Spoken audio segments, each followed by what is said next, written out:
마태복음 10장을 통해서 제자도에 대해 배우고 있습니다. 예수님이 제자들을 파송하시면서 능력을 주셨죠. 근데 그 능력을 어떻게 사용해야 되는지를 알려주시는 게 10장 전체의 내용입니다. 능력 주시고 마음껏 사용해야 이렇게 하지 않으셨어요. 용돈 주고 용돈 너 쓰고 싶은 대로 쓰라 이렇게 말하는 부모는 없죠. 하나님이 주신 능력을 어떻게 성숙하게 사용해야 되는지를 예수님이 10장 전체에 알려주시는 거예요. 우리 사회에 요즘 큰 화두가 되는 것 중에 하나가 갑질이죠. 가진 사람이, 능력 있는 사람이 함부로 능력을 사용하면 능력으로 말미암아 사람에게 상처를 주지 않습니까? 예수님의 능력도 마찬가지입니다. 과거에 한국교회가 능력이 있다고 그 능력받자 하고 그래서 능력을 함부로 행하자 오히려 그 능력으로 사람들이 상처를 받는 것도 많았습니다. 능력을 사용하는 것보다 중요한 것은 성숙한 능력이 필요합니다. 도움을 받고 고마운 사람이 있는가 하면 도움을 받고 기분이 나쁜 사람도 있어요. 성숙하지 못하게 하기 때문이죠. 이번 주에 우리 한국교회가 너무나 자랑스러웠던 건 무엇인가? 성숙한 행동이었습니다. 지난 주일에 이태원 클럽에 가서 코로나19에 걸린 확진자가 자기 학생을 과외를 시켰어요. 그 학생은 선생님이 이 사실을 숨겼기 때문에 모르고 교회를 갔죠. 765명이 예배를 드렸다고요. 그 사람은 왜 자기가 클럽 가서 춤추고 놀았던 걸 숨겼는가? 죄니까. 죄는 숨기게 되어 있습니다. 부끄러우니까 숨기죠. 우리 교회 이 골목에 모텔들이 많아요. 특징은 주차장을 다 가립니다. 왜 가리는가? 죄니까 숨기는 거예요.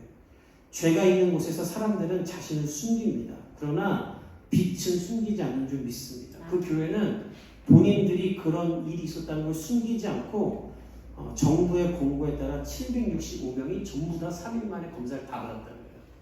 그러니까 질병본부가 놀란 거예요. 이런 단체는 없었어요. 지금 그 클럽에서 놀았던 사람들을 신상도 밝히지 않겠다, 누군지 묻지도 않겠다, 얼굴도 확인 안 하겠다, 검사만 받으라는데 이 교회는 765명이 다 검사를 받았어요. 그리고 한 명도 양성으로 나오지 않았어요. 질병관리본부가 놀라서 그들이 보고를 했어요. 일주일에 2-3번의 소독, 마스크 착용, 발열검사, 지정 자석제 중에 성숙한 모습을 보인 결과가 우리 사회를 안전하게 지킬 수 있다는 것을 교회가 이 세상에 알려주었습니다라고 질병관리본부에 있는 사람들이 발표를 대신해 줬어요. 이 성숙한 모습 하나가 교회를 향한 모든 비난을 칭찬으로 바꿔버렸습니다. 예수님도 그래서 능력을 주시면서 능력보다 중요한 성숙을 가르쳐 주십니다. 어떻게 능력을 사용해야 되는지가 중요하기 때문이죠. 그래서 우리가 제자 원칙 1에서는 능력을 어떻게 사용해야 되는지를 배웠고, 지난주에는 능력을 사용할 때 사람들이 어떻게 대하는지에 대해서 또 처신해야 되는지를 배웠습니다. 오늘은 반대하는 사람이 있을지라도, 이 복음을 전하는 일에 어려움이 있을지라도 십자가를 지는 삶이 필요하다는 것을 예수님이 가르쳐 주십니다. 우리 34절에서 37절 한번 같이 읽어보겠습니다. 시작. 내가 세상에 화평을 주러 온 줄로 생각하지 말라. 사람이 그 아버지와 딸이 어머니와 며느리가 시어머니와 부하게 하려 하니 사람의 원수가 자기 집안 식구니라. 아버지나 어머니를 나보다 더 사랑하는 자는 내게 합당하지 아니하고 아들이나 딸을 나보다 더 사랑하는 자도 내게 합당하지 아니하리라. 우리가 이 말씀을 잘 들어야 됩니다. 이 말씀 잘못 들으면 예수님이 아버지랑 어머니랑 다 원수되라는 말인가 이렇게 해석할 수 있어요. 이단들이 이 말씀을 자기 몸대로 해석해서 가정을 파탄냅니다. 이 말씀 잘못 해석하면 부모도 아내도 아이도 다 버리고 하나님만 따르라는 극단적인 신앙으로 볼 수 있어요. 이단이 이걸 이용하죠. 자신들이 비상식적이고 비현실적이고 종말론적인 삶을 살게 하면서 가족이 반대하면 집을 다 나가라 그래요. 그래서 이번에 코로나 사태 대구에서 밝혀진 게 무엇입니까? 그렇게 집 나가서 같이 사는 아이들이 있던 빌라가 있지 않습니까? 이 본문은 예수님이 가족 다 버리고 나만 따르라는 말이 절대 아닙니다. 예수님은 그렇게 가르치지 않으셨습니다. 예수님 자신도 십자가에 달려 죽으실 때, 피를 다 쏟고 정신이 다 잃으실 때 죽기 전에 자신의 어머니 마리아를 요한에게 부탁해요. 그러니까 예수님은 본인이 십자가 지면서 인류 구원하면서 정신을 잃을 때도 부모님을 챙겼어요. 예수님은 가족 버리라는 게 아닙니다. 서신서에 보면 가족을 잘 돌보라고 이야기했죠.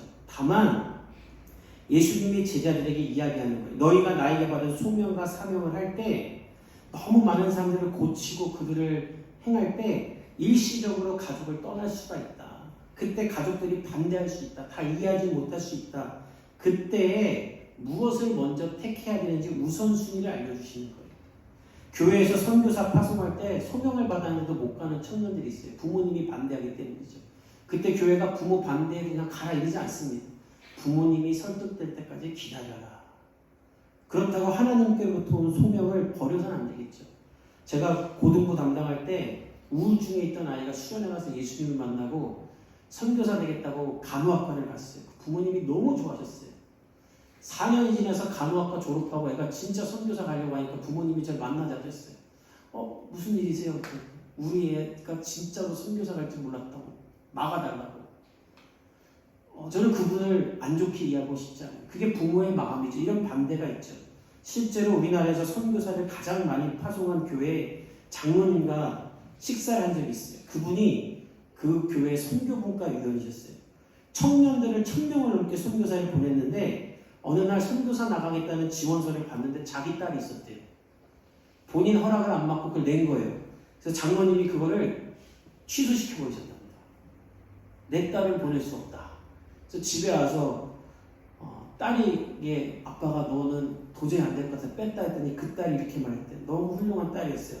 아빠가 진짜 장로가 맞습니까? 남의 자식은 그렇게 보내면서 본인 자식은 안 보냅니까? 그러면서 그 장로님이 딸의 그 말에 너무 부끄러워서 딸을 보냈고 하나님 앞에 회개했다 그래요. 예수님도 그 말씀하시는 겁니다. 주의 길을 걸어갈 때 하나님을 이해할 때 사람들이 너와 가까이 있는 사람들이 다 너를 지지하지는 않을 것이다.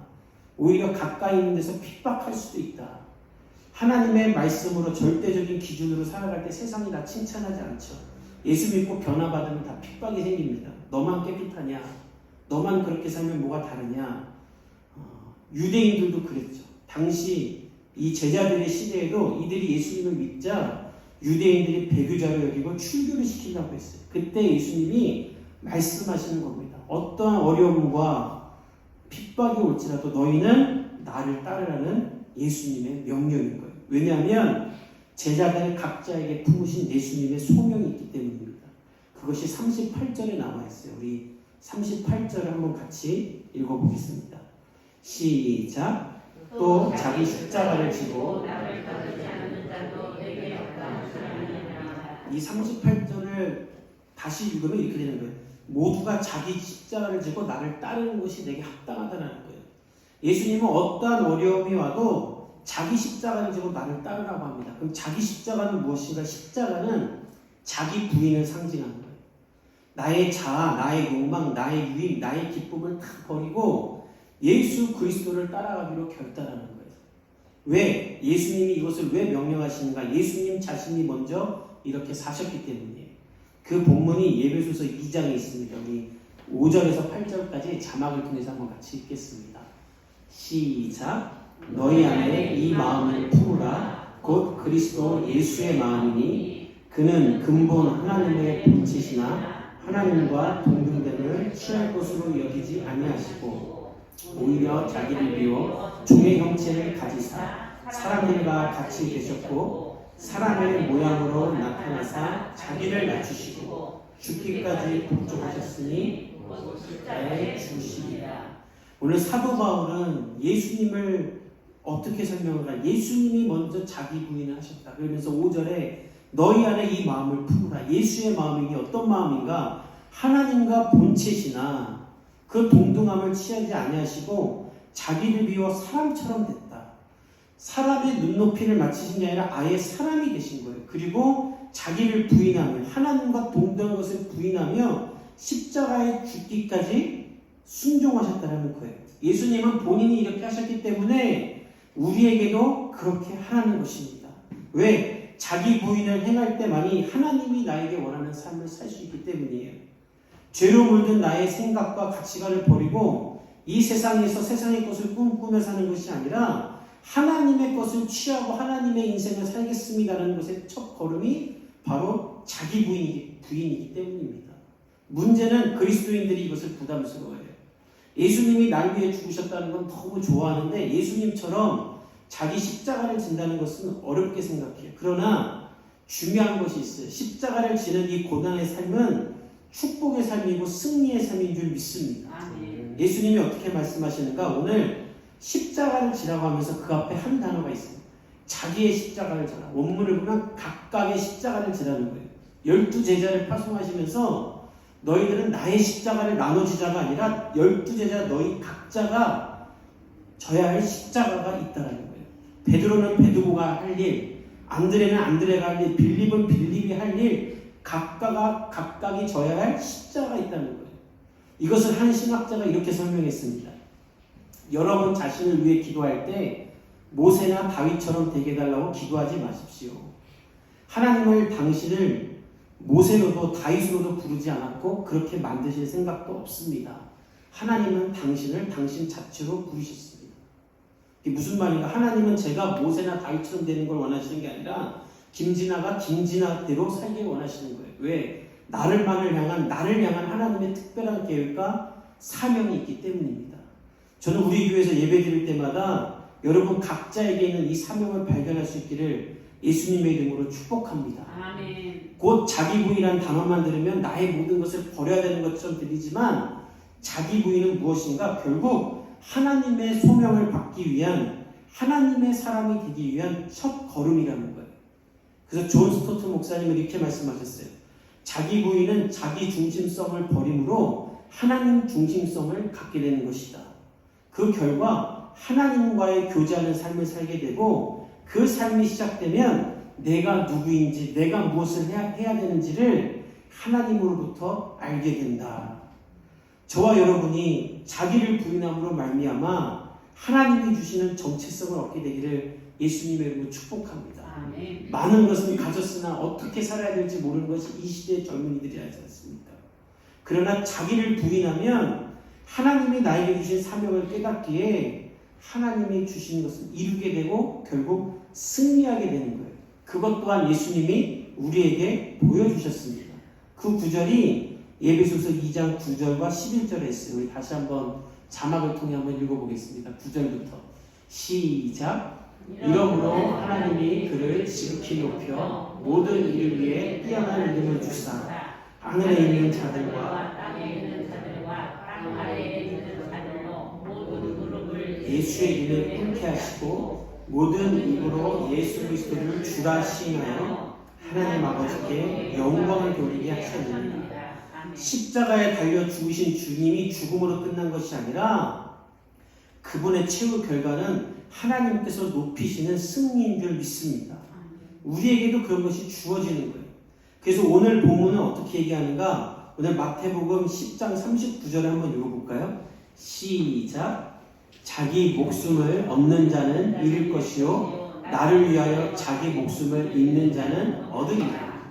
예수님을 위해 십자가를 지고 목숨을 내놓는 자는 오히려 승리한다는 것을 예수님이 알려주시는 것입니다. 우리의 삶이 자기 십자가를 지고 자기를 부인함으로 하나님이 주신 사명을 발견하고 그 사명으로 말미암아 승리할 수 있기를 예수님의 이름으로 축복합니다. 아멘. 십자가를 지는 건 비참한 것이 아닙니다. 사단은 이것을 거꾸로 말하죠. 그리고 우리를 열등하게 만들어요. 그러나 예수님은 그렇게 말하지 않습니다.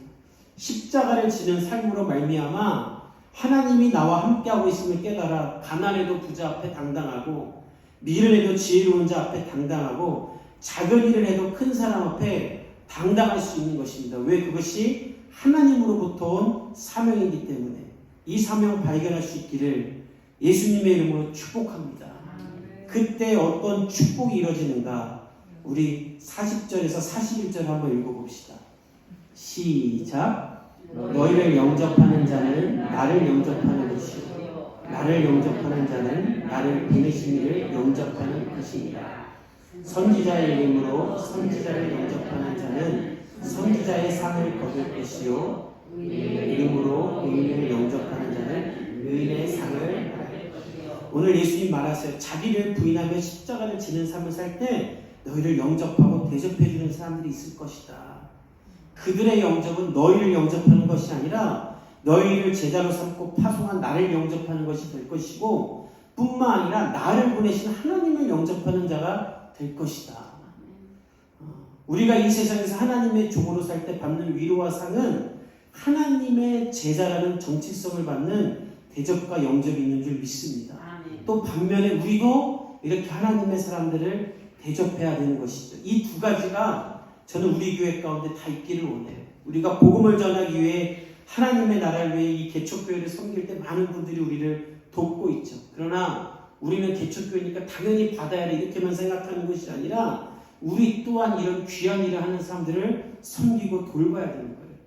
우리가 지난주 어린이 주일날 재소자 자녀들에게 운동화 2개를 보냈죠. 그 받은 단체가 너무나 감사해하는 거예요. 개척교회가 어떻게 이런 일을 합니까?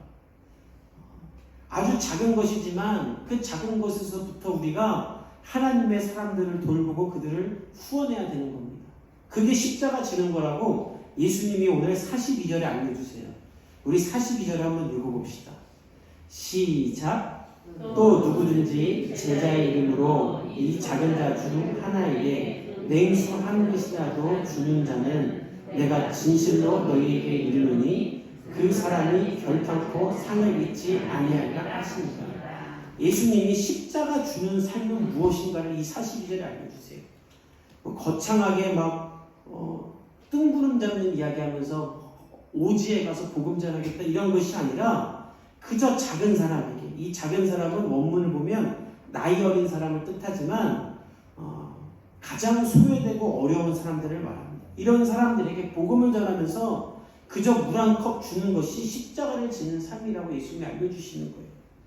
나의 주변에 있는 고단한 사람, 어려운 사람, 목자 없는 양 같은 사람에게 다가가 그들을 위해 기도해주고 복음을 전하고 그들에게 냉수 하나 주는 것이 예수님은 십자가를 지는 삶이요 하나님이 우리에게 주시는 기쁨을 발견하는 삶이라는 것이죠. 이 삶이 우리 가운데 시작되기를 예수님의 이름으로 축복합니다. 세상은 이렇게 말하지 않아요. 세상은 절대 자아를 버리라고 하잖아요. 세상은 어떻게 말합니까? 너의 젊음을 누려라. 너의 인생은 너의 것이다. 너를 위해 살아라. 네가 원하는 것은 무엇인지 해도 된다. 그 결과 어떻게 됐습니까? 낙태도 괜찮고 마약도 괜찮고 심지어 성별을 바뀌어도 괜찮다는 거죠. 이 질병이 전 세계를 덮었어도 클럽에 가서 놀아야 되는 거예요. 어제도 강남역에는 사람들이 가득 차서 술을 먹었다 그래요. 똑같은 인생인데 제가 아는 청년은 의사인데 이 청년의 때 목숨 걸고 대구로 가서 환자를 돌보고 진찰한 사람이 있는가 하면 똑같은 인생인데 청년의 때 목숨 걸고 술집 가서 나이트 가서 쾌락을 위해 즐기다가 나라를 위험에 빠뜨리는 사람도 있어요. 우리는 달라야 하지 않겠습니까? 매일 하나님 앞에서 자기를 부인하며 나의 십자가가 무엇인지 질문할 수 있기를 예수님의 이름으로 축복합니다. 그 시작점에서부터 하나님과 교제하는 삶이 시작되고 하나님이 나를 향한 꿈과 사명을 발견하게 되는 것입니다. 오늘로 우리는 마태복음 10장을 마무리하게 됩니다. 예수님이 마태복음 10장에 병 고치는 능력, 사람 살리는 능력, 악을 쫓아내는 능력을 주시죠. 근데 그 능력 주셨다는 구절은 딱 한 절이에요. 나머지 전체는 그 능력을 어떻게 사용해야 되는가 알려주시는데 그 최종 결론은 무엇인가? 자기를 부인하며 십자가를 지라는 것입니다. 이것이 우리 한국교회의 전통이고 신앙이었죠. 십자가 지려고 교회를 다니셨어요. 근데 지금 그렇지 않은 것 같아요. 마치 영화관 가서 영화 한 편 보고 만족하는 것처럼 내가 만족할 수 있는 교회를 찾아가서 나를 만족하라고 하는 것 같아요. 그러니까 그런 교회 가서 내가 대접받고 내가 높아져야 하니까 교회가 분열이 생기는 거예요. 우리 복음의 교회는 십자가 지기 위해 예배하고 십자가 지기 위해 섬기는 교회가 될 수 있기를 예수님의 이름으로 축복합니다. 성경은 말해요. 그때 그 사람을 내가 승리하게 하겠다. 이것이 2000년 전 성경의 이야기가 아니라 오늘날 우리의 이야기라는 것을 증명하는 사건이 있습니다. 조지 베버리 쉐어라는 사람이 있었는데 이 사람은 캐나다의 가난한 목사의 아들이었어요. 그는 음악적 재능이 탁월했어요. 노래를 너무나 잘했다는 거예요. 근데 집이 어려우니까 대학 진학을 포기하고 보험회사를 다녔어요. 그런데 어느 한날 왜 요즘 이렇게 많은 방송처럼 라디오에서 일반 사람들 노래 부르게 하는 그런 콘테스트에 나갔나 봐요. 근데 거기서 노래를 너무 잘 부르자 엄청나게 매력적인 제안들이 쏟아졌어요. 계약만 하면 돈과 명예가 쏟아지는 조건들이 있었어요. 방송국들은 서로 그를 섭외하려고 했었습니다. 근데 문제가 있었어요. 그는 찬양을 하고 싶었는데 그를 섭외하는 모든 곳에서는 가요를 부르라는 것이었어요. 가난으로 인해 학업도 중단했던 그에게 너무나 매력적인 제안이었죠. 그래서 갈등이 있었어요. 하나님을 찬양하는 것을 택하고 그냥 안 할 것인가? 아니면 일단 유명해진 다음에 찬양을 할까? 그렇게 고민하던 주일 아침 피아노 위에 있던 어머니의 시를 발견하게 됩니다. 그 시가 어떤 시인가? 오늘 우리가 불렀던 주 예수보다 더 귀한 것은 없네라는 시였어요. 그는 이 가사를 읽고 그 즉시 곡을 만들게 됩니다. 그리고 이 주 예수보다 더 귀한 것은 없네를 부르기 시작했어요. 이 찬양이 너무 은혜롭자 귀에서 귀로 들려지기 시작했고 이 찬양을 들려달라고 사람들이 그를 섭외하기 시작했고 이 찬양이 앨범으로 나오게 됐어요. 그리고 1965년 모든 가수들의 소망인 그래미상을 이 찬송가로 받게 됐다고 합니다. 예수 그리스도를 위해 세상의 명예를 버리고 예수님을 택하고 예수님께 나아가자 예수님이 본인이 승리하셨던 것처럼 그도 승리하게 하셨고 우리도 지금 이 찬양으로 이 고백을 하고 있지 않습니까? 돌아오는 한 주 여러분의 삶이 십자가를 지기 위해 자기를 부인하고 하나님과 교제하며 하나님의 사명을 받는 그런 한 주가 될 수 있기를 예수님의 이름으로 축복합니다. 또한 우리 복음의 교회가 성도 각자가 지는 십자가가 분명하기를 우리 교회가 져야 하는 십자가가 분명하기를 축복합니다. 그때 예수님이 주시는 승리가 충만할 줄 믿습니다. 우리 함께 기도합시다.